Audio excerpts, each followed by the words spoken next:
7:53. Let's take a look at the stories we're following for you before you head out the door. And we start with WAAY 31's Sierra Phillips with some breaking news. In the last 15 minutes, we learned there are now 7 coronavirus cases associated with the Muscle Shoals Middle School football team. That is according to Superintendent Dr. Chad Holden. He joined WAAY 31 Morning News at 6:30. All this week, Muscle Shoals Middle as well as high school will be remote learning from home. Pat. Students at Bob Jones High School gearing up for another day back in the classroom. They returned to classroom yesterday for the first time since March. Other Madison City schools returned last month, but Bob Jones held off due to a coronavirus outbreak. Students are on a staggered schedule for the week. Ashley.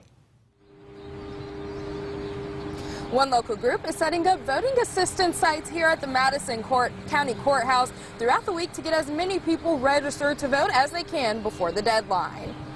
To the Coalition for Justice Through Civic Engagement says they want to make sure everyone who is eligible to vote has the opportunity to do so. Marie? Well, speaking of registering to vote, the deadline to do so for next month's election is October 19th.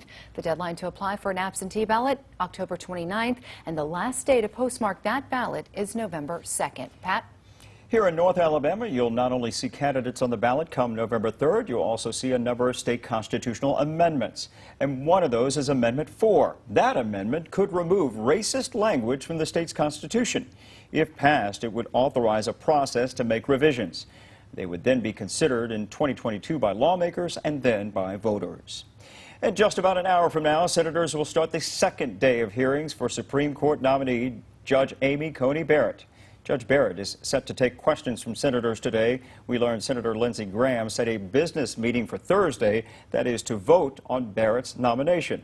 The 48-year-old was a clerk for the late conservative Justice Antonin Scalia and quoted his words during her opening statements. Marie? Well, happening now, Huntsville police are searching for the person they say broke into 3 churches in South Huntsville. We spoke with a church member who actually discovered the break-in.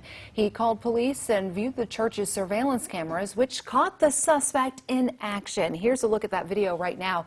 Police are asking anyone who recognizes this man in the surveillance video or knows anything about these break-ins to give him a call. We've got this video posted for you online and on our WAAY 31 News app as well.